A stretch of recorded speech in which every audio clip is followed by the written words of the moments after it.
Turn the vibes on. It's fucking BNB and his team Extreme, and you know we back in the fucking scene. Spidey Dan in Mass, Michigan. Let's go. Y'all know what the fuck going on. What's going on, man? Man, a whole lot. Yeah, exactly. One thing I want to talk about first is that Mr. McMahon documentary that dropped. I know you ain't seen it yet. Ooh. I know you've been catching certain clips of it, man. Yeah, the missus been watching it, and she don't even watch wrestling. That's crazy. Yeah, it's really it's like six to 8 episodes. But it's going from like the beginning of his life growing up, because there's stuff about Vince I didn't even really know growing up. You know what I mean? I didn't know how his relationship with his father was, and how he inherited the business, and how he had to kind of push his dad out to get his ideas to fly. How he had to mortgage his house to help sponsor WrestleMania, the first one and shit. Okay. You know, putting basically all or nothing into yourself. I can respect shit like that, you know. But then it's just all this nastiness around it when it comes to like drug use and wrestlers getting, you know, CTE and shit and dying and stuff like that, because a lot of wrestlers have died young, you know, and it doesn't really get talked about a lot, but you know, a lot of these guys are dying. They're younger than, you know, 40 or 50. You know, we lost Eddie at I think in his mid-30s. That was sad. We almost lost Jeff Hardy a few times. He's one of my favorite wrestlers of all time. Jeff? Yeah, I would have been so sad. Yeah, that would have been sad. I ain't gonna lie. If we lost him, you know, Razor Ramon, we saw him like deteriorate. Man, I miss Scott Hall. Yeah, he was one of my favorites as well. For sure, the bad guy. Yeah, exactly. Yes, sir. And, you know, we all know what happened with Chris Benoit, you know, in his situation. I think that was really one of the cases that turned people into really trying to study and understand CTE. Yeah, he always uses his head, bro. Like, yeah, his finisher is a headbutt. And yeah, and then he would use his head on the other one too when you were on the mat, and he would just go like, yeah, you know, he was ahead of the game. They were wrestling, you know, damn near 365 out the year. They probably only had 5 to 10 days off a year. So, you know, a lot of the time, like I think I told you before, like growing up, I would just, you know, catch someone on TV like Raw, SmackDown, maybe I think they had Sunday Night Heat or some shit. Mm-hmm. You know, and I've seen like some of the shows they even had like Saturday, like they used to have this real early program. It was like Live Wire or something like that. You could catch some action on. But, I didn't know they wrestled that much. So you told me that. I'm like, damn, bro, what the fuck? They gotta feed a whole stable of wrestlers. You know, all these wrestlers, they're not using the whole roster every episode of some show or some shit, like every Monday night. At that point, do you get a pass at home? Like, pass of what? Oh, you know. Hey, I'm on the road. I mean, yeah. Nah, that's a hard life. That's like, a hard life. If you're on the road for 360 out of 365, essentially, you can get to raise your kids. Yeah.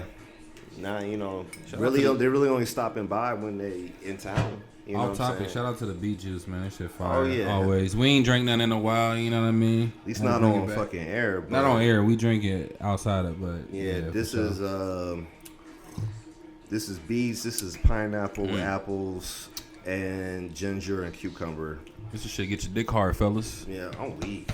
Get that beetroot. You know get that beetroot for sure. Turn into a tree trunk.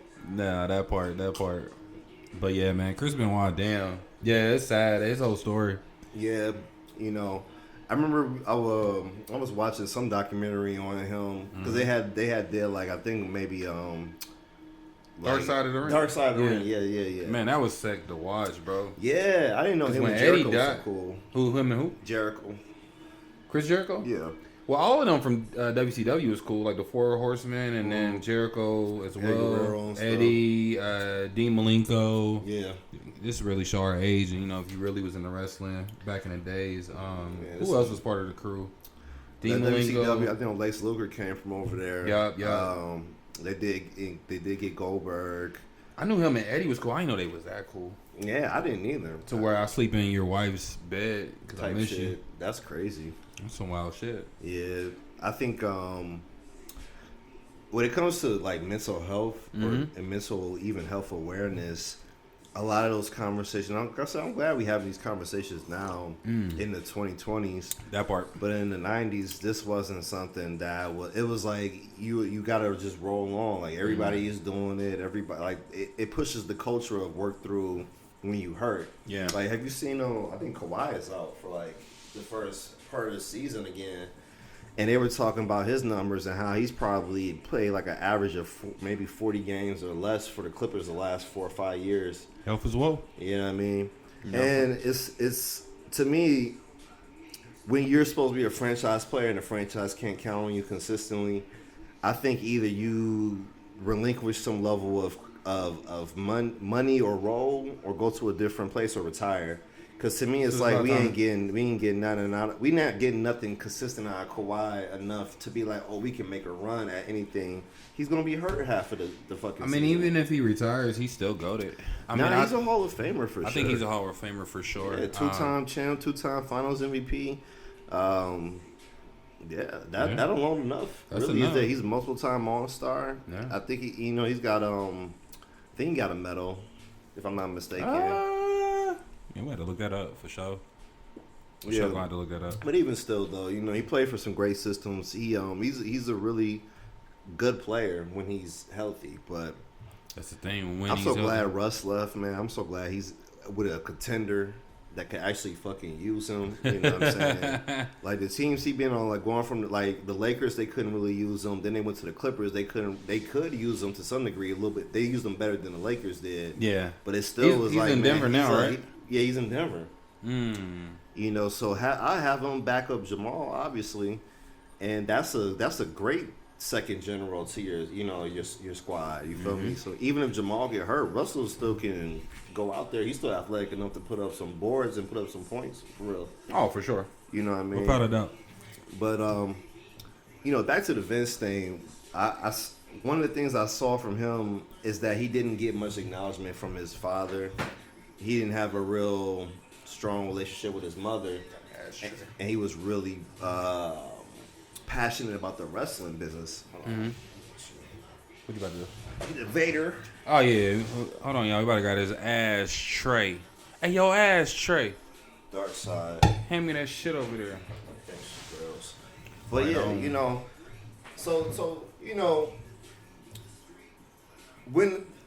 when you get raised a certain way, right? And we talk about this shit before, having like mothers that are kind of hard. It's harder to kind of deliver empathy to your children because you didn't get it, and part of you tell yourself that I didn't need it because I'm successful, right? I didn't need it. I was okay without it, so they should be fine without it. You know what I mean? And that passes along to the next generation, because Shane McMahon is my favorite McMahon. You know what I'm saying? He's the only one outside of Vince, I think, that has tried to kill himself for this business. Man, Shane's a legend. I didn't know, off topic, my bad to cut you off. I didn't know he created the whole train move for... I didn't either. And I was watching an interview with... what's his name? Godfather, yeah. Yeah, Godfather, yeah. And he was like, one match he had... Shane told him like, hey, bro, I want you the whole train. Yeah, I'm like, making bro, a that's showman thing. Wow. That's cool as fuck, because that shows how tapped in Shane is to the business, because he gave him a move. Yeah, that's he gave him some shit a whole gimmick that worked. Because that was the whole thing, like during that time, it's like if you couldn't find a gimmick that worked for you, you weren't getting pushed, you were out. So you had to have something that was sticking around, you feel me? Shout out to Shane McMahon, man, legend, man. Seen him get thrown over a fucking steel cage, jump from this end of the fucking ring and land over here to kick you with a trash can. You know what I mean? Just jumping off the Hell in a Cell shit, doing a leg drop from like off the top of the Hell in a Cell. I think he did one off the Jumbotron too, where he just like and just let it fly. And that was my favorite move, bro. Just see him jump. Like you gotta understand, like the rings are pretty big, bro. For you to jump from this end all the way over here. Especially with a trash can or some shit. With a trash can. He had these, and they was talking about him having to fight Vince McMahon, right? And he's like, man, I never hit my dad before in life, and I just don't feel right about it. And he said from the get-go, his dad came out and hit him really hard, and it helped him kind of get into it or whatever.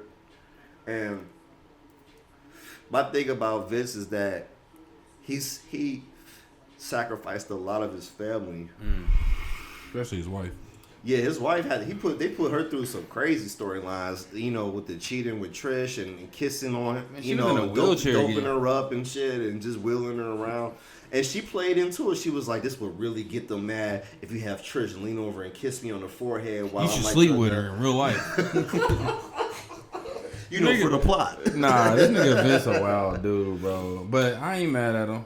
Yeah, the crazy thing is, like, looking at the lawsuits he all went through, and the fact that some of them people sued him and still wanted to come back and work with him or had testified against him.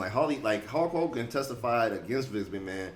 Vince still let him come back and work with him. Sable put out a lawsuit with like sexual harassment and all types of shit. They settled and she still came back and worked for him. And then she was in a plot, like her storyline was being a mistress to Vince McMahon. And even Stephanie mentioned it. She was like, "You gonna let this girl that sued you come back and blah blah blah?" And Sable just sitting on the nigga table, just twirling her hair and shit. And Vince was, hey. You know what I mean? But I think Vince got off on shit like that. It's like, yeah, even in the end, they still all come back to me. Yeah, even if I'm gonna need you more than you'll ever need me. Or no, you'll need me more than I ever need you, for sure. Because when he let Hogan go, he asked him straight up, like, Hogan told me he wouldn't go compete against him. He would never do that, blah, blah, blah, blah, blah, right? Ted Turner gave that nigga like $1 million. That shit went out the window. He was like, I give you $1 million on top of how many days you want to work. You only want to work 20 days out the year. Fuck it, that's fine. Type shit. You know what I mean? You can't really beat a deal like that, especially if you got a family, you got kids. Yeah, you used to work in 360. Exactly. You gotta solidify that bag. But on top of him testifying against Vince and him going to his competitor and him starting NWO, and them niggas was beating Raw for like a year and some change straight. They had niggas beating them like 2 years straight, damn near. They had WWE on lock. So for that to be, and Hogan was a big part of that, right? Oh, for sure. You know what I mean? So. Man, and then they was branching off, doing like NWO, Latino. Yeah, they dragged it. Yeah, they dragged it because they didn't, And Eric Bischoff, as good as a like producer he is, they didn't let him go with all his ideas, because the thing is, you got to develop more talent, you got to develop more stars. You can't NWO them to death for forever, even though they're hot right now.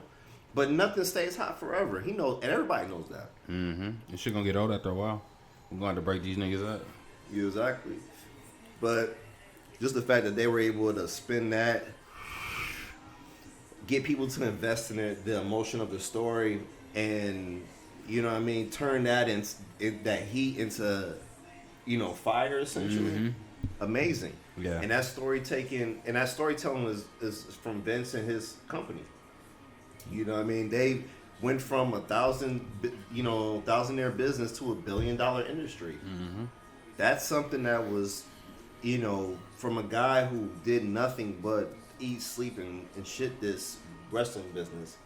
So I admire that. I can respect that. But also, he's got a lot of sick shit that he done done. I'm about to say, you know what I'm saying? That he's a sick nigga at the end of the day, man. And it's so crazy, like, between him and, like, Diddy shit happening. They some wild niggas together. I'm glad I wasn't born in that era to be like running into these niggas, because, man, yeah, that's crazy. The new Diddy lawsuit came out. I forgot what shorty name is, but she's talking about how Diddy basically like raped her with like 4 or 5 other people. That sound like more of a Vince McMahon thing. I mean, they both, man. He's into that shit too. My thing is too. Like, so I remember looking at the text messages of Vince McMahon talking to the shorty and talking about how she gonna get her ran, and essentially, right?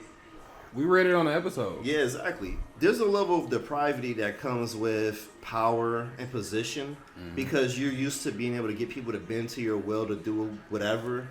So you don't desire the same type of sex anymore, because it's like, I didn't got everything I didn't wanted. Like, I didn't got my dick sucked 1 billion different times. I didn't got pussy from this position a million fucking times. What else can I do? Now I want two. Now I want to watch. Time. Now I want to watch, right? Now I want to direct. Now I want you to over here. You know what I mean? Like it become the evolution of like this shit is boring. That's wild, bro. And I gotta spice this up by having more control. We watched The Boys and shit. That last season was really sick. But the party situation, right, and all the shit that they was getting into in that party shit is a lot of the behind the scenes type of it mirrors a lot of celebrity stuff. I done heard stories even from like Rick James talking about going to parties in the 80s and how they be in there with celebrities and fashion models and actresses and all these high class people, and they walk over there and be like, I want to fuck you. Men and the women, what I'm saying, do that. And they go and fuck who they want for the night. They wear masks or whatever. It's really shit like that be happening. Those are wild times. Again, I'm glad I wasn't born in there. Yeah. When I be seeing the clips of like, cause now they showing all the Puff clips from like back in the day. They show the wild shit he was saying. Yeah. Yeah. The times he would be Justin Bieber, and he like, we about to go off the grid. And the first time he was doing it, when it's like, oh, it looked fun, but it's like the nigga come back, he looked traumatized. Like he ain't trying to go off the grid with this nigga no more. And then like even with Justin Bieber, I seen all these clips of all these women like fucking, like fetishizing him, and grown women asking him about sex, asking him about who he's dating, girlfriend, boyfriend. Want to take him down. Want to take super him down. aggressive. This nigga's like 15, 16, and open, though. We were watching this on live TV. Yeah. This is but we think it's hot because we like, man, I would love to be in Justin Bieber's position and he's such like and a young such Mike flirting with me and trying to fuck me. And, you think that shit until you in a position. You're like, man, why are these adults trying to fucking press up on me like this? This even is Ellen. wild, And that's what they do. They pass everybody around. Yeah, that's wild, bro. It's fucked up, the whole situation. My mom called me earlier because my mom had never really liked rap music. So by me coming up and doing music and shit, she wasn't really tapped in to it like that. But like the last couple years, like since since I moved, moved out of state and shit like that, and she moved as well. She's been listening to my music more. She says just kind of, she likes the beat, she likes the melody, she likes what I be talking about and stuff like that. And she's like, well, why do you think you're not famous and stuff like that? And I'm like, well, on top of it being millions of artists trying to press through, I'm not the only talented motherfucker trying to do this shit. I appreciate the fact that she thinks my music is worth something. Yeah. But I'm not arrogant to be like, oh, I'm so much better than everybody else that I'm not getting the shine I deserve. All that type of shit. I don't say I hate those type of niggas, but I feel like those niggas need to get over themselves because like niggas like Lil B ain't super lyrical. He can rap sometimes. Like honestly, Lil B didn't got some records where he can really rap. Goat. but he goes in there and he just raps off the head. Yeah, whatever he's thinking about. It just sounds like it sounds like it. Anybody who done music or anybody who just got an ear, you could just tell he doesn't put too much thought or effort into his music. He freestyles everything. Still successful though, right? Yeah, very. Doja Cat surprised me because when I first heard that cow that move, song, that bitch I'm a cow. Yeah. I didn't really think it was done much more to her. To be honest, I thought she was creative. I was like, she weird. I thought it was creative too. But I just thought it was gonna be like a mean rap, anime rap. But think about when Tyler came out. Did we really think he was gonna be like how he is now? I mean, we thought he was like, damn, this nigga weird as fuck. I thought the fact that he was making his own beats, his own videos, and he was engineering himself. I thought that he was going to go far with that. The rapping, I was like, the rapping. His rap ability is not bad, but he's rapping about raping kittens and fucking shit. Yeah. You know what I mean? Oh, shit. Damn. Bang, bang. Bang, bang. We in there. If you ever want to get your cherry pop. Yeah, exactly. So, I remember Crack put me on him. I think he put me on Bastard, and I'm just like... Bastard was a great album. Yeah, I like some of the records, but I'm like, a lot of this shit is just content I'm just... Like if I was younger me, I probably would have fucked with it. Like young, like Oh, you caught on to him at a. I caught on to him when I was grown, essentially, and I'm like, you know, why is this nigga rapping about raping kittens and shit? Like, what's wrong with him? You know what I mean? The beat is hard, the fucking video is creative, you know, but it's just, to me, it was grotesque just to be grotesque. It was like rebellious just to be rebellious, and it didn't really have too much real art to it outside of just like what's the wildest shit I can say to gain attention. That's what I was feeling like. The second album I think was Goblin. I saw growth. I saw really good production again. I saw, you know, I think that's the record. I think that's the one that got She on there, if I'm not mistaken. That one or Wolf. But I just saw better growth with his style, what he's talking about. Still kind of that raunchy stuff, you know what I mean? But I was still fucking with some of it because I like that shit to some degree. And then Wolf came out and I was like, okay, this is the first album I like all the way through. Like, no problem, all great production. And then it's like the nigga really evolved into like a lover boy. And it's like this is where he was probably at before, but this is his true form because he finally getting the love to be able to push out the type of music he want to push out. You feel me? Where he's more so like, I want to be loved. I want to be held. I want intimacy. That's what I hear from his music now. Is like a level of growth, intimacy, reflection. He still say some wild shit here and there, but he's got an angle and an aim with his music and his craft now. And all his projects have been great. You know, since Wolf, to me, I feel like he hasn't missed at all. I think that's he got a show where he's talking about, or he did an interview where he's talking about, he had a conversation with Pharrell about just pretty much just stop trying to do or sound like something. Just do you. Do whatever makes you feel like the most comfortable and just do that shit. That's around that time he really tapped into that. Yeah, it was like, all right, I'm done like doing the goofy, like obnoxious rap type shit. I really want y'all to hear, or really just see that I'm an artist. Yeah, because you remember he had a lot of people up under him too. He had the internet, Frank, Odd Future. Yeah, you know, he was doing everything, bro. Like, if it wasn't for him, I wouldn't know who Frank was. And Frank at that time, 2009, 10. Yeah. During the blog era. This was before the nostalgia mixtape came out. Yeah, he damn near had like a 70-track mixtape, I heard. Yeah, I have got onto that probably like after that, like something. I think I found like a best of him or something. Like he was just R&B and shit. Yeah, but it was you know, R&B pop. Yeah. Because that Flight song was like a genre mix. You know what I'm saying? He was getting all bags. Like it had like Whip Appeal on it. You know what I mean? To me, it's like I wouldn't really classify that as an R&B song. Yeah. You know what I mean? Like it does have like some pop elements to it and shit like that. But then he got records like Acura, Inner Girl. That was a great intro. Shit, yeah. That's a great intro to start. And I'm like, I wouldn't even know exactly what kind of genre I would put that into. Like I don't even get like a whole R&B vibe from that. I just love the piano in it. I love what he's saying. I love the riffs. You know what I mean? It's just really, and it's short enough where it's like it's loopable and enjoyable. Yeah. Like it's like damn, it's like maybe 2 minutes or less. You and Cali with the top down. Yeah, living. But it's just it puts you in a, I don't know, like it puts you in a good space with the sound. I feel like. You know what I mean? Nah, he was in his bag, bro. Yeah, Frank really Julie just left us alone, man. He really just dropped what he was gonna drop and said, "Fuck it," you know what I mean? He did a lot. I feel like he did a lot on his time. Yeah, and I'm not mad at that. As an artist, he probably was just like, "Yo, I don't want to just like." I mean, I appreciate Chris Brown. I swear I do, but like people like him, a Currency, I'm like, damn, bro, I'm so behind. Give me a chance. I'm trying to finish the last album.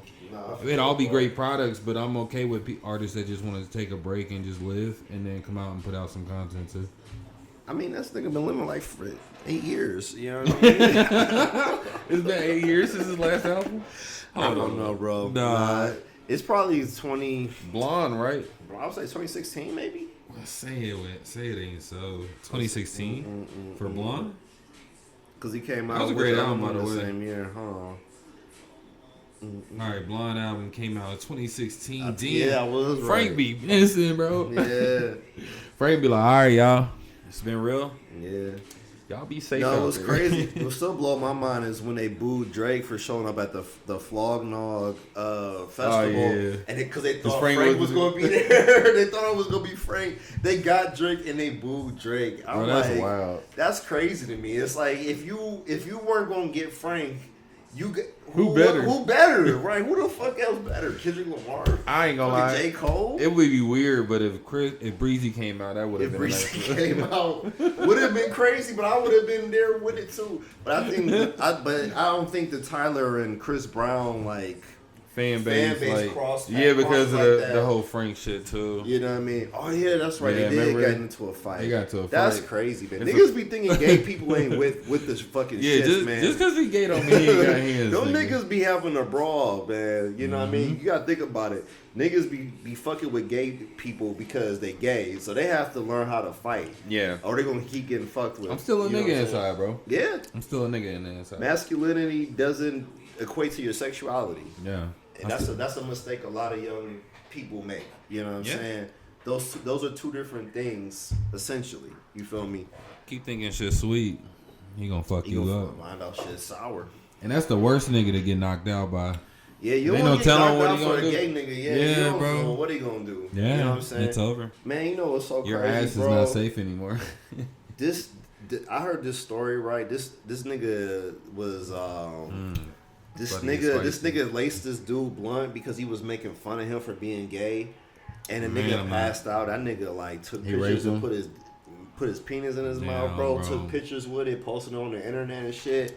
See that? It was man. I don't bro. condone violence, but at that point, But to me, it's just like you're incriminating yourself because this is a sexual assault. Yeah. This is a very foul sexual assault. you can go to jail for. And I think the dude did end up going to jail. He probably. But it's just the fact that,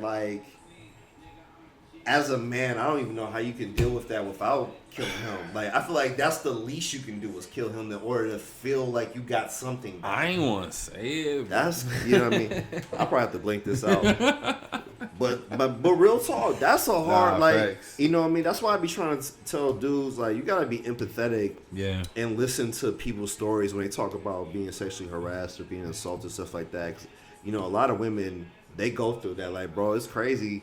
I got 8 to 10 women in my life, friends, family, ex-lovers, or, you know what I'm saying, people that, or just people I'm acquaintances with or worked with, they all got a sexual assault story. They all got some type of, some shit that didn't happen to them, whether it be, I saw this, He-Man random commercial, on a reel or something. They was talking about, it was one of those old advertisements of if you get touched in your no-no place, you need to go tell a teacher, your parents, or a pastor or a rabbi. I'm like, these are all the people who gonna fucking rape you. These are all the same. These are all the usual suspects here. I feel like someone's Or your uncle. Is it? You feel me? Door closes. Crazy. Who's trying to rape you, Jamal? But we don't talk. It's But over. the thing is, too, a lot of young guys that go through it as well. You know what I mean? But it's looked at differently. It's not looked at as assault the same way. Yeah, we need to speak more, and our voices need to be heard. Because me and you both been through some shit. Yeah. Growing up, just being young and handsome and being taken advantage of, or people trying to take advantage of you because they feel like, oh, he gonna go because I'm attracted to this young man because he's at the third. Anywhere between the ages, what would you say, 16 and really 15 and 17? Man. Was rough. Yeah. And the crazy thing is, my nephew, he just turned 17. He's at that age. And I'm like, he's maybe 6 foot. He's a handsome young man. He's got a decent build. He's athletic. And it's already older women pressing They up over on there him, in their 30s. And I'm like, man, I don't know if he can handle the type of cat. Only the strong survive, bro. I was strong enough to. Yeah. Bob and weave with it. This shit was like Fruit Ninja, nigga. I was chopping down them fucking cats. Man, I remember the first shorty I really fucked with that was older than me. And it's kind of fucked up too, cause like she was the cousin of a shorty that like I was kind of fucking with on just from the neighborhood or whatever. And she had kind of told me before, she was like, yeah, my cousin be going after guys that I like for some reason sometimes. And her cousin like fucked her boyfriend when he was like 16 or some shit. Like when he was underage, you know what I mean? But she still fucked her at like her party or something, at her birthday party. And I'm like, you came to your cousin's birthday party to try to fuck her boyfriend? That's wild to me. I'm like, she must hate you low key. But the crazy thing is, low key. Yeah, but they look alike, but the only difference is the older one, she taller and she got a fatter butt. How close in cousins were they? Like first cousin, second cousin? I think they were like first cousins, but they were maybe like they might have been like maybe 10 years apart or something. Let me clarify that for a reason. Before y'all say this is sick motherfucker. Yeah. Like I know of a lot of people that have like 4th, 5th damn near cousins, and down south that shit's cool to them. Yeah, I think maybe after the second cousin they don't give a fuck no more. Which is wild to me because it's still blood. I don't even know enough of my cousins to even know for real who I'm. Like that's why one of the reasons. You ever find out somebody's your cousin? Like you went to school with them? Yeah, I did. I went to school all through high school and didn't know this girl was my cousin. And come to find out, it was my dad's brother's daughter. Damn, she was first cousin. First cousin. Thank God I didn't do nothing or that I had any intent to do so, but that would have been scary, bro. Yeah, it was a cousin I went to school with. The nigga was on the varsity basketball team, and my mom was like, she was like, my mom when she moved from Dayton to Detroit, she's the one who like really got into my mom's side of the family, because my grandma she had brothers, she had a brother and like 3, 4 sisters, but they all of them were in Michigan. She was the only one that left and went to Dayton and raised her kids there for some reason. I don't know why she did that, but. My mom went back, and she was the one who was hanging around all of them and getting to know all the cousins, stuff like that. So she told me, she was like, when I was a freshman in high school, she was like, you got a cousin there, you know what I'm saying? You should try to meet him. And I'm like, what do I look like walking up to a nigga that I've never met in life? Like, hey, you know, you my cousin. But I was like, fuck it, I'll do it, because I don't know nobody. I'm a freshman, right? You know what I mean? And he's a senior, so... I met him. I ended up running into him. I told him like, "Hey, your grandma and my grandma are sisters, so we cousins." That's really what it is. So you know, he was cool. He was cool. Yeah, he was cool as fuck though. All right, cuz that's what's up. Yeah, what he told me, man, and this is how I knew I was, because he was like, "Hey, bro," because he knew I hoop. He was like, "Hey, you want me to just put you on the team? Because we have to pick. We get the chance to pick some of the you know what I'm saying, some of the kids that get on the freshman team." And my dumb ass like, nah, man, I want to earn it on my own, bro. Hey, bro, I'm trying. But when I'm thinking about it, I should have been like, oh, if the shit is already fixed and niggas just picking people who they want, then it's not based off talent. But my young and naive brain didn't want to take the leg up because I could hoop. So it wasn't an issue. You just trying to be a real nigga, like, hey, bro. But I thought, I was young, man. I still didn't know that it was politics and every fucking thing. Yeah, I'm still thinking from a kid perspective. Because even my bro, you prideful. That was cool. Yeah, but when we got out of 8th grade, my bro who was on the team, he made varsity as a freshman. He told me to come to the summer camp during school. Because that's where they really work out. That's where they really, pick people from and shit like that. So I didn't listen to him. I got to tryouts. I cook and shit. I got cut. They called the people that made the cut to go upstairs, right? And then they made us like play 1-on-1, like down below or whatever. The niggas they called 3 or 4 niggas that didn't even try out because I knew them niggas. Some of them were in my class. I'm like, these niggas didn't come to school today. How the fuck they make the cut and they didn't even try out type shit, right?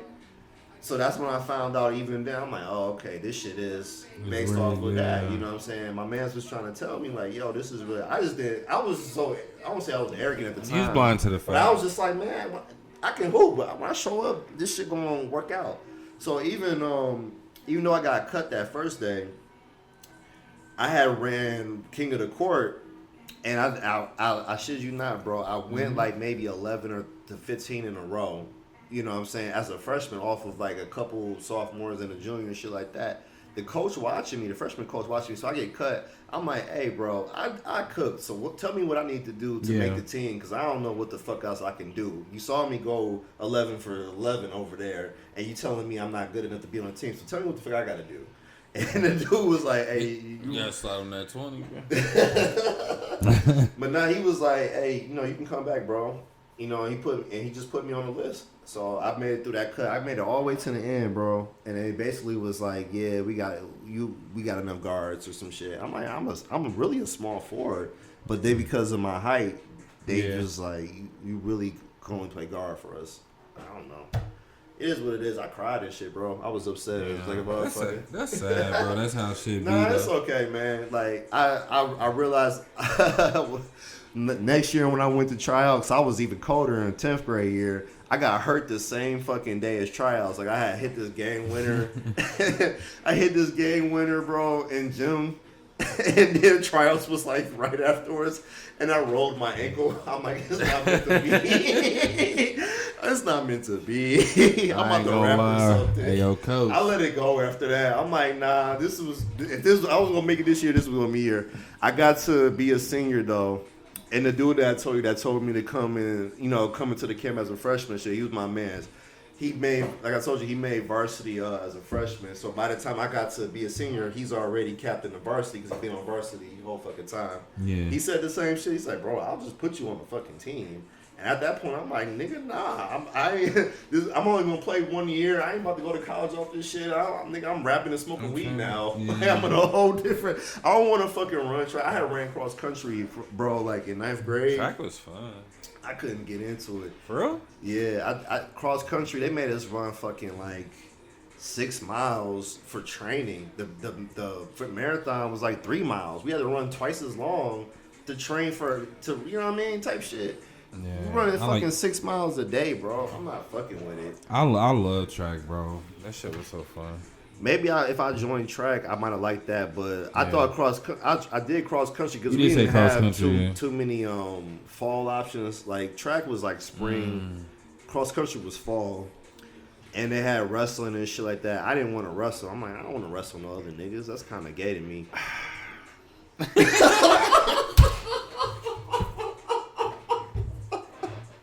Damn. A lot of my niggas get old up and wrestle each other. A lot of my niggas was wrestling, bro. I'm gonna pray for y'all. Keep your head up. I'm just saying that's how I felt at the time. I'm like, well, I don't want to be struggling and grunting with another nigga on the floor. Like, and you know what's crazy? You know what's crazy? Yo, homeboy gonna always ask you to, hey, bro, I got a match today. You should pull up and watch. Like, and we know damn well we don't want to watch y'all fuck each other on the mat, bro. Like, that shit wild. Cause I ain't you know what I mean? Like, I respect the sport. Cause I respect the one on TV, not the other one. Not the competitive. Yeah, the competitive one. There's a lot of humping going on. Oh, we trying to submit each other and pin each other down. Trying to submit is wild. This is some fucking Greek Roman shit. You know what I mean? Submit to me. Yeah. Oh, I'm the stronger man. You know. Y'all some wild niggas for wrestling in high school. How this pussy around. Exactly. They don't even do it like co-ed wise. You know what I mean? The hoes ain't even showing up for this. Why? You think hoes gonna show up to watch 2 grown men wrestle each other to submission? Maybe. I don't know. Surprised some girls into that shit. Nah, I feel like they weren't showing up. Yeah. And I felt bad because my nigga would always ask us to. He always had matches. And he was doing real good, but it's just like, I used to tell him, like, hey, bro. Shit kind of boring, bro. Learn to hoop or something. You got any other talents, bro? You want to explore those? Damn, this shit don't got no action in it, bro. Bro, this shit kind of wild, bro. This shit is slow creeper, bro. Yeah. Get to the fucking point. I've been watching some more. I'm thinking about like maybe doing I did martial arts back in my early 20s and shit. Yeah, that's dope. I've been thinking about maybe picking up another, I want to pick up another art form, like maybe Wing Chun or Aikido or something, or like Krav Maga. So, big salute to y'all who stuck through it, cause nigga hit me in my mouth and I quit. Oh man, that shit come with it, bro. When I ain't really get to quit, they kicked me out because I was trying to kill this nigga. Yeah, and you not allowed to do that in karate, man. Nah. You gotta learn how to take it, and that's the thing. They gotta really That's why I like martial arts.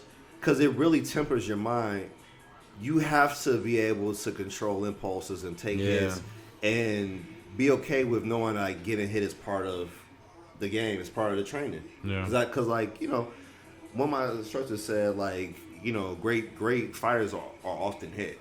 Meaning as far as like they have learned a lot from those type of mistakes. So you get hit a lot to not get hit down the line, essentially. You know what I mean? But once I got conditioned to be like, one of the hard things is because like I have people who ask me like to train them and shit, and I'm like, just mentally, you gotta be okay with taking pain and being punched in your shit. And a lot of people ain't okay with getting punched in their shit. Like that's just the reality. You know what I'm saying? So it's like if you, I was ready to like, die by that shit. Even I got black eyes from this shit. Got my lip busted. I don't know how many times. I didn't have my arm almost broke. Hey, you know I was outside waiting on niggas. Like, what's good, bro? Cause you hit me my shit, nigga. Yeah, you know what I mean. My teacher, that nigga, you know what I'm saying. That nigga done talked about how he done seen niggas get fucking KO, get hit with concussions, all types of shit, get thrown across the fucking floor. Land crazy, you know, all that shit come with it if you really want to be, you know, learn the realness of fighting. Because like I said, we watch UFC all the time. Yeah. And you know, like I said, a lot of these guys, it's technical precision that's winning the matches. It's not brute force. Mm-hmm. You know what I mean? Even with like watching boxing, I've seen other fighters talk about Tank, and they talk about, he don't even hit that hard. It's just his precision. It looked like he hit that hard because of how quick his precision is. Yeah. And it's not no soft ass blow. It may not be like a Mike Tyson blow, but if he's hitting you at that right angle with the precision and power, that's you going down. Mm-hmm. And that's what a lot of them felt. Even with, because Ryan Garcia says some shit like that. He's like, you don't even hit that hard. I'm like, the nigga hit you with a body blow and you folded.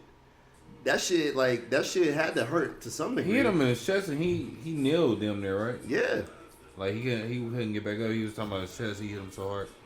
Niggas just be talking on boxing, bro. That shit's crazy, though. You know what I mean? And like even with the Mike Tyson and Jake Paul shit, if that still happens, yeah, it's still happening. I mean, I love to see Mike Tyson fight again, but I just don't.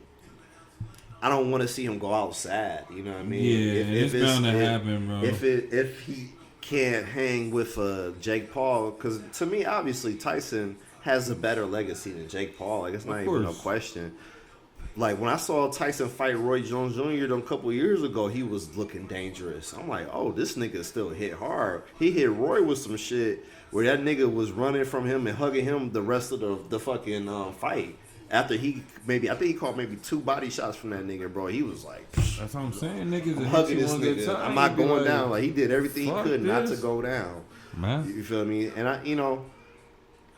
some things are just always with you. Like the way that, like, even when we watched that movie he was in, The Hangover and shit, and he hit old dude, knocked his tooth out and shit. It's like you can see the power and the precision and speed is still there. It's still going to hurt. It may not be as super powerful, but it's still going to be something that can probably knock you out or kill you.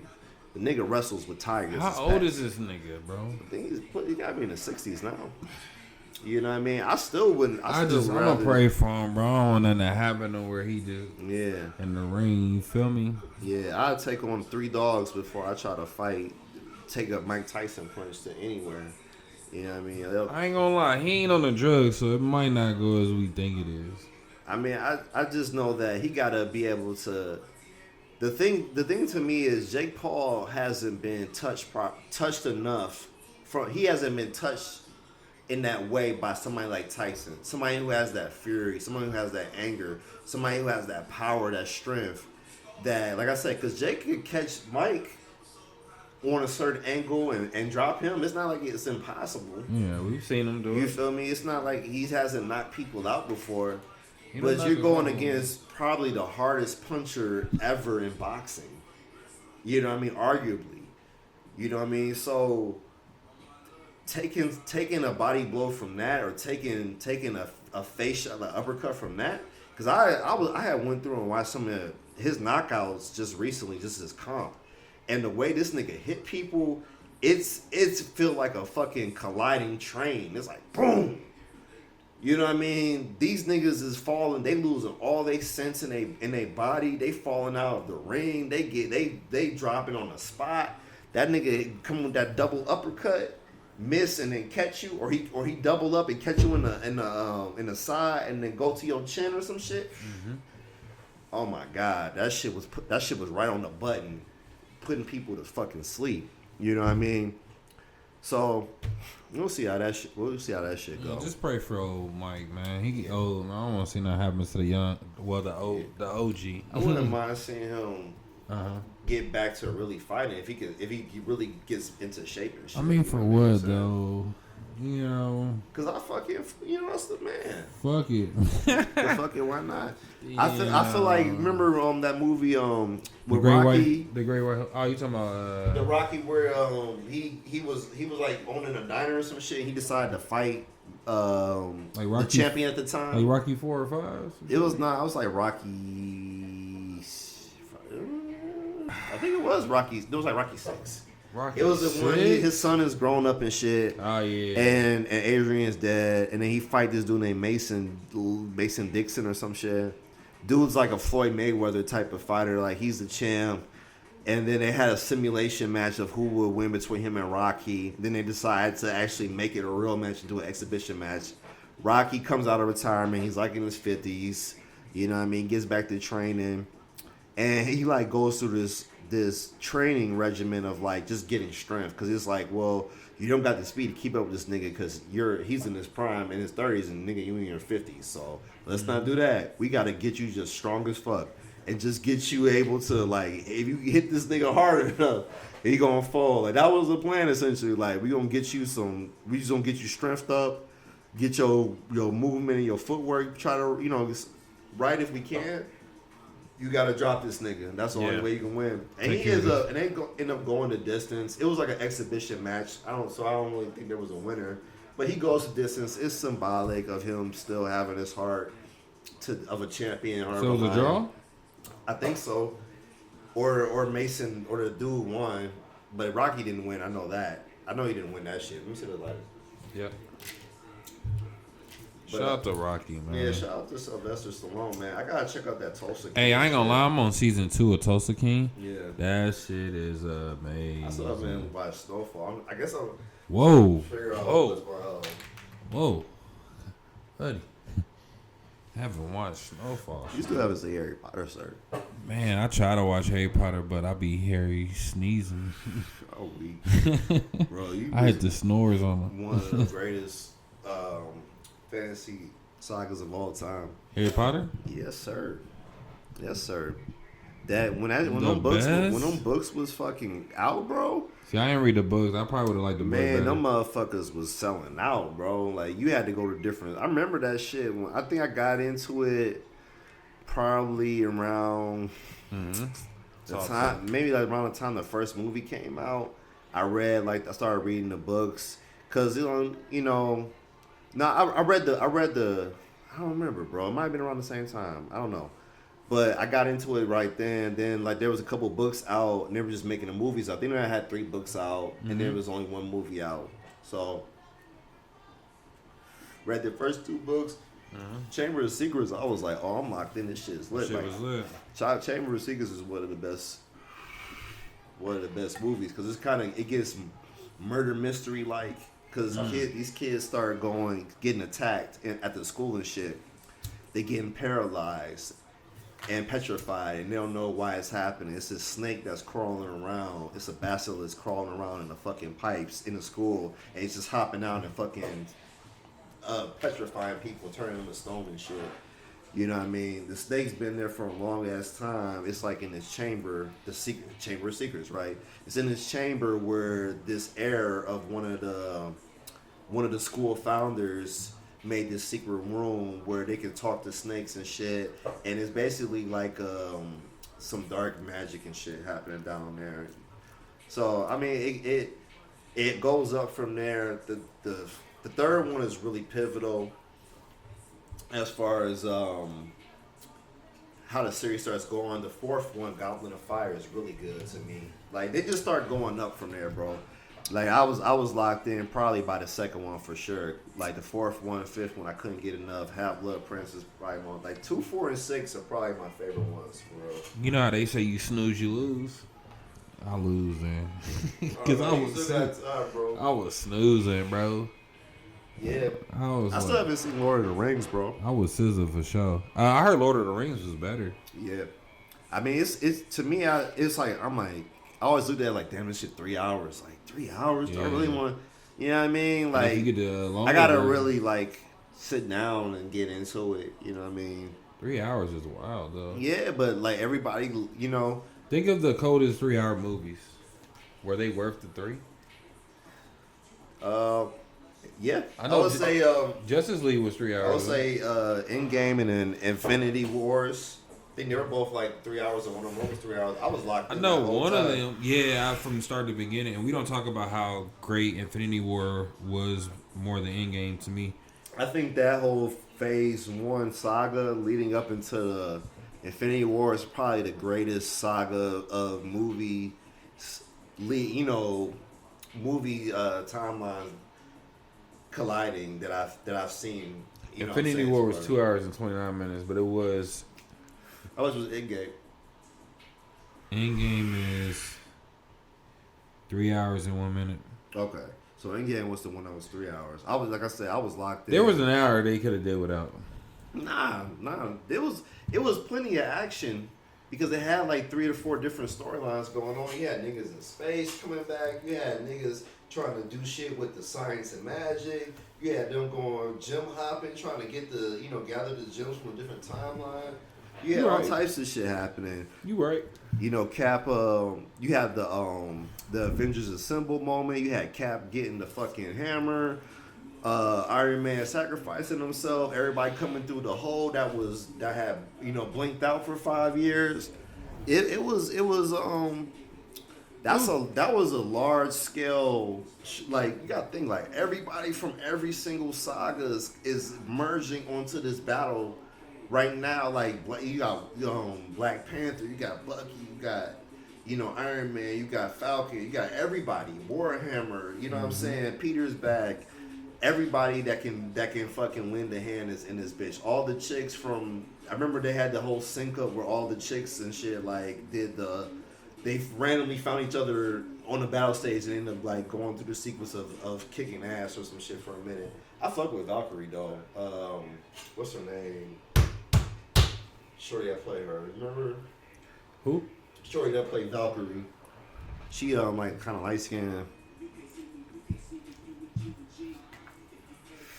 Damn, why her name slipping? Because she been in so much shit.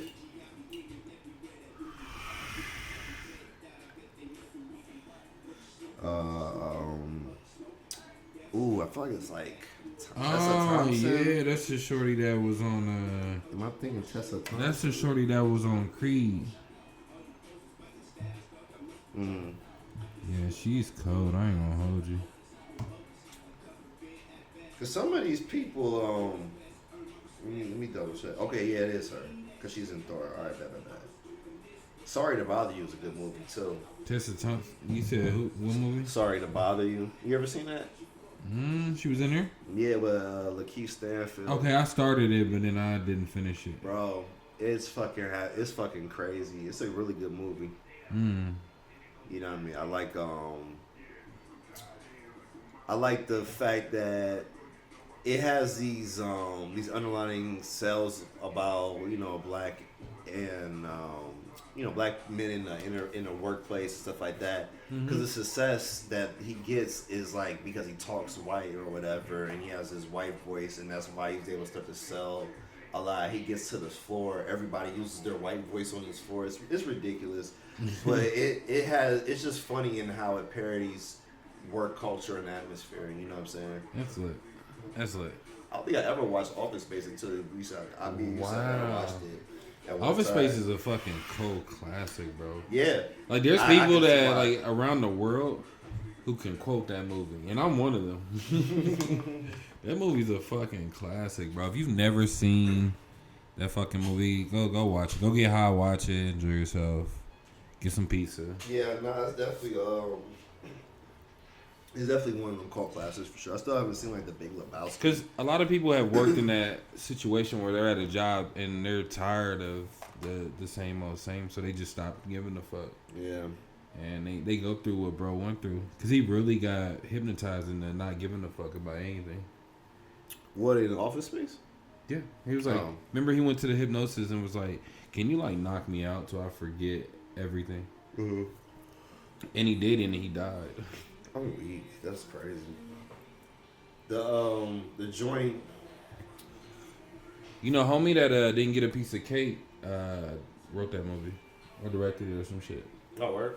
Yeah, the one that kept getting kicked behind the line and shit, the fat one, the one that burned the place down.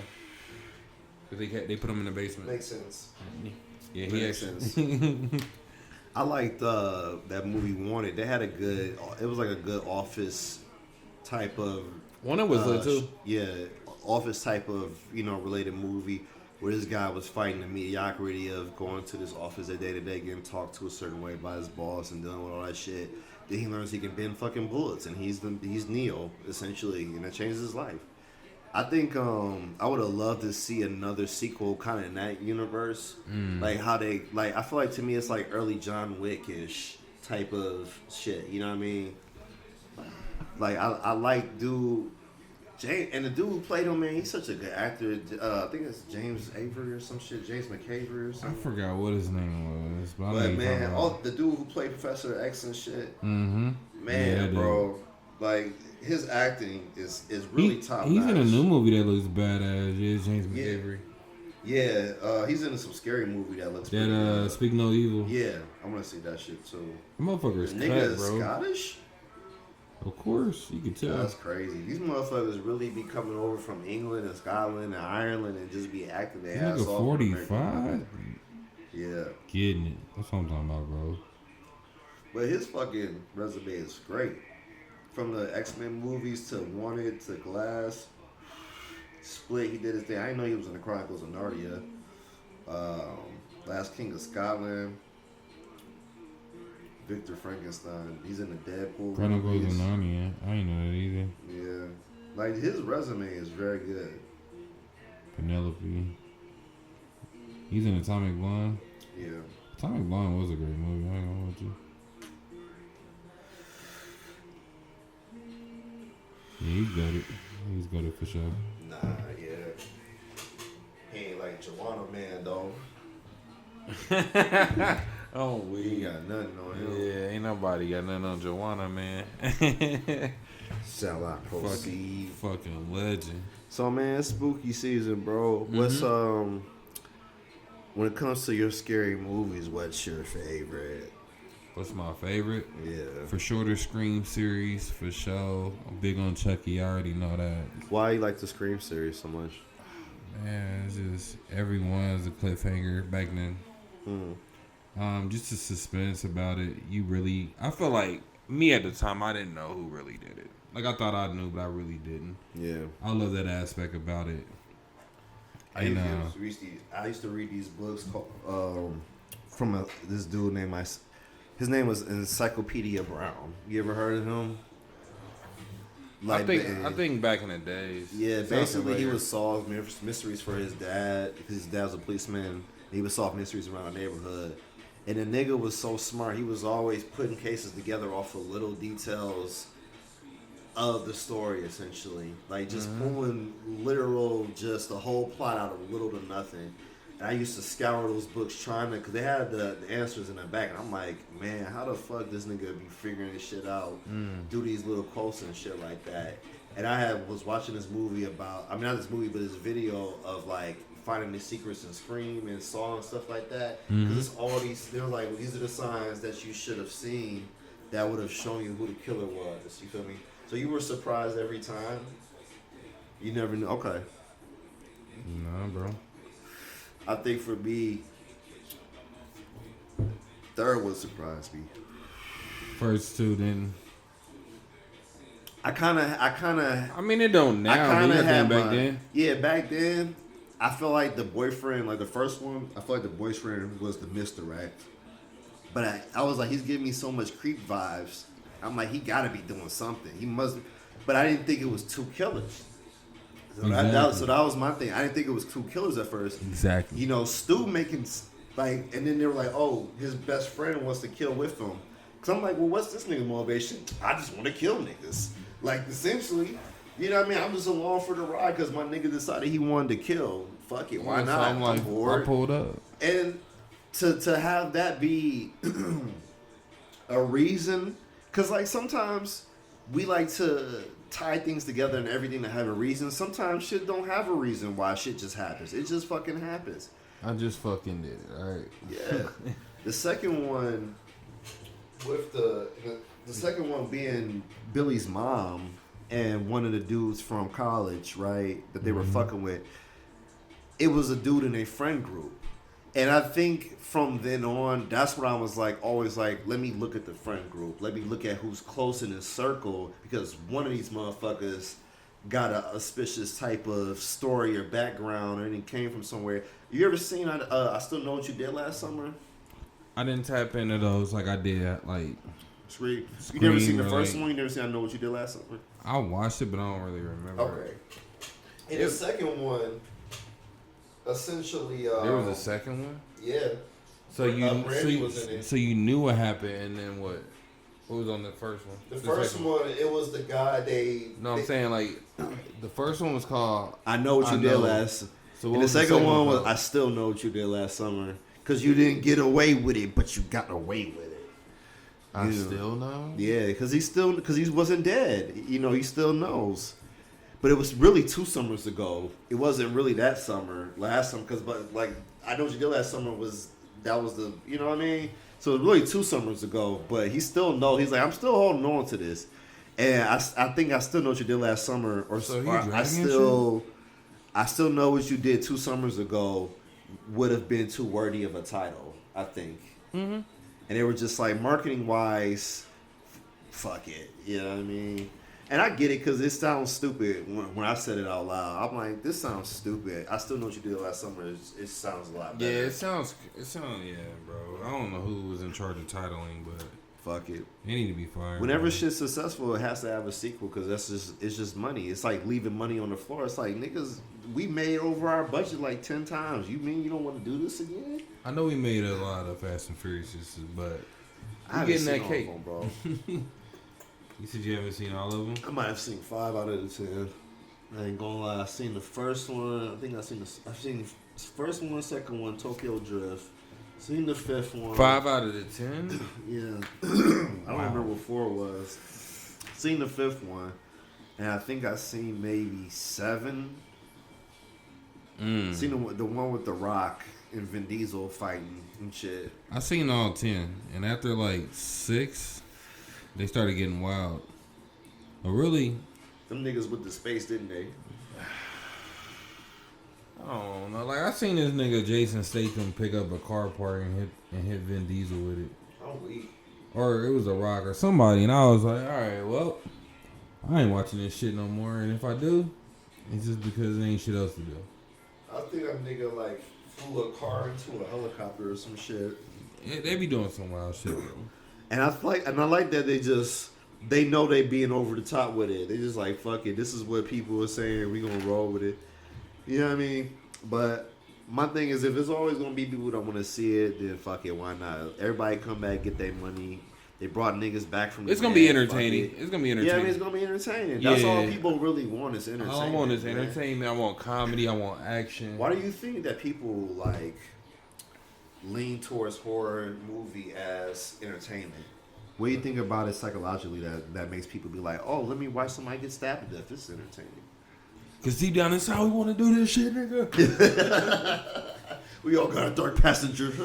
I just named you hilly movies that I fuck with that are fucked up movies. Nah, I mean, think about it. Like, why are we obsessed with like Halloween and Michael Myers? Like, somebody just randomly walking around like killing a bunch of people. Like, Yeah, that whole series is wild. Rob Schneider mask or whatever. That's a wild ass series, bro. Like, yeah. It was. But it's amazing. It's October, bro. I feel like it's the time of the year where It's Leo season. you feel me. Libra season. It's Libra season. It's Scorpio season too. Shout out to y'all. But it's that season where it's just like it ain't. Cause you know when it's hot, it's hot. When it's cold, it's cold. It ain't too much of either or. It's in the mid. It's in the middle of that. Yeah. You might be cold. You might be hot. You might be hot. Then you might be cold later. You might be hot. You might be cold. There's the leaves is falling. Fuck. You feel me? Motherfuckers getting stabbed and killed. And that is fuck.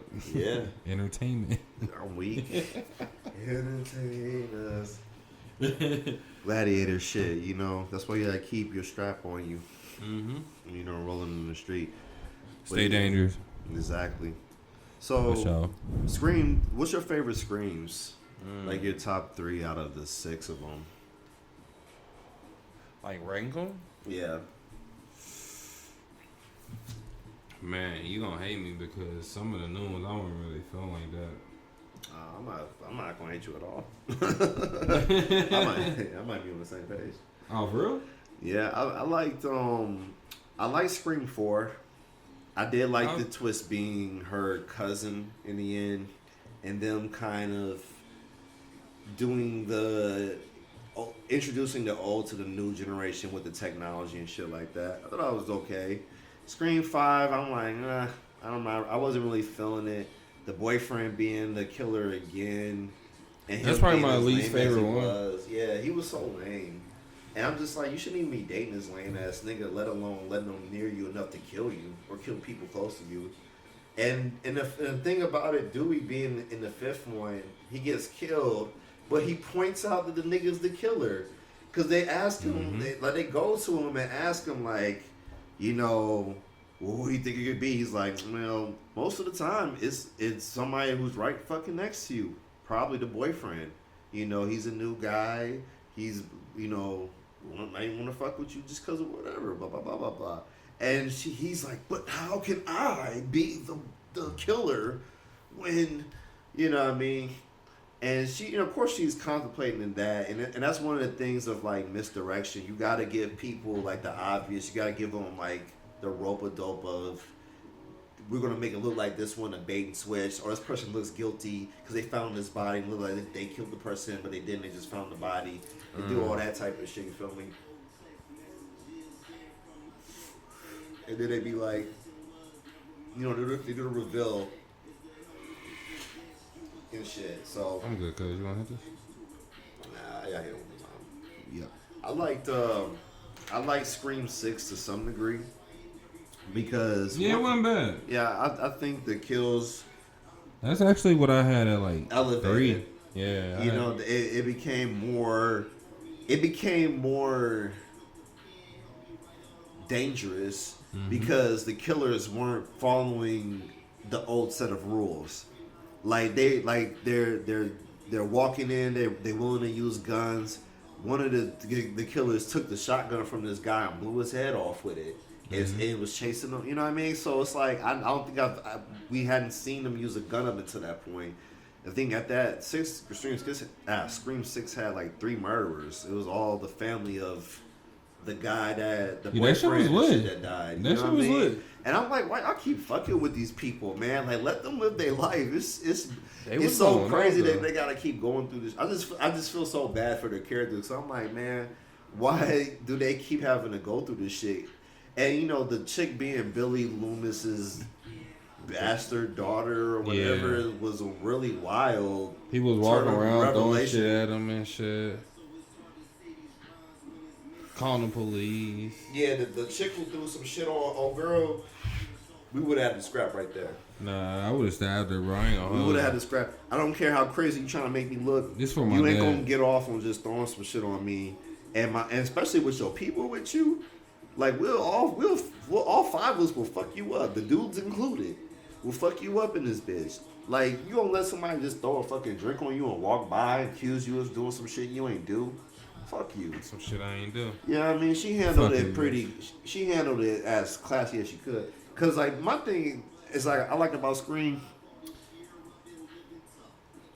the main characters, they ice the killers usually in the end. Like, Sydney killed, I think at least 3 of the killers herself. Yeah.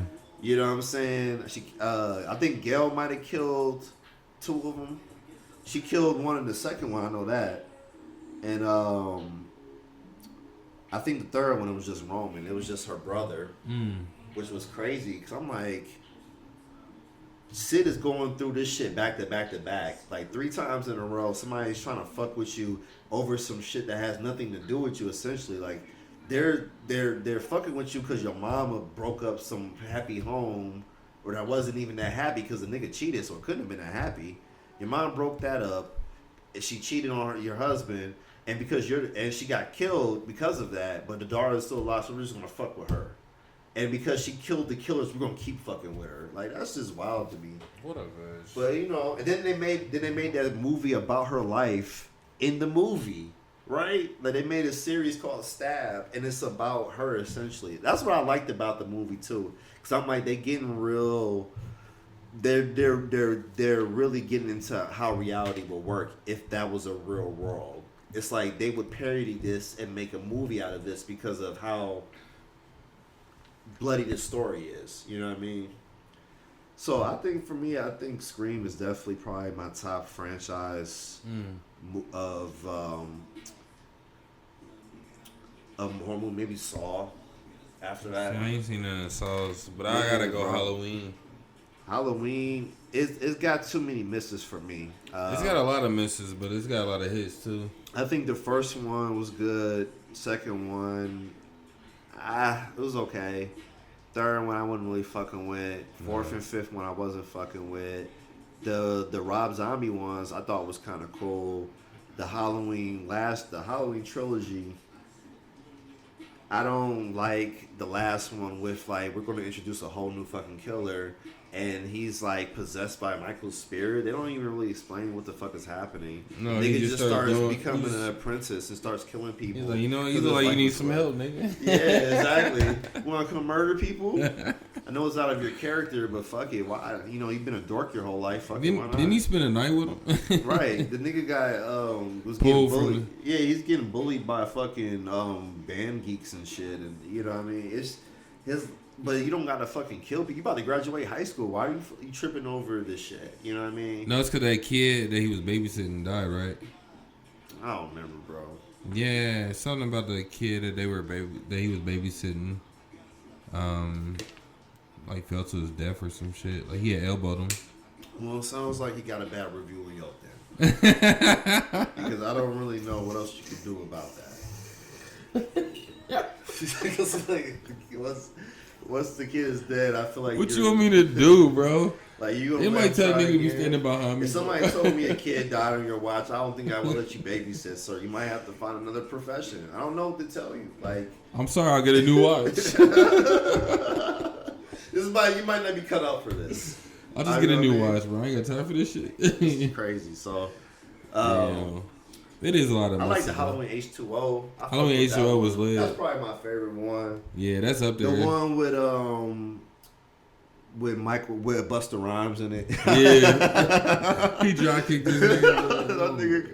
You know what I mean? They killed Tyra Banks in it, which is kind of fucked. But it's like, you gonna only have one black person survive. Might as well be Busta. Like, I know they were gonna be like, yeah, it's like, come on, we're already making leeway, letting both of y'all in here. You want both of y'all to survive? Like, come on. All right, guys, we got to get to. All right, we gotta pick one nigga. I mean, I don't know what to tell you.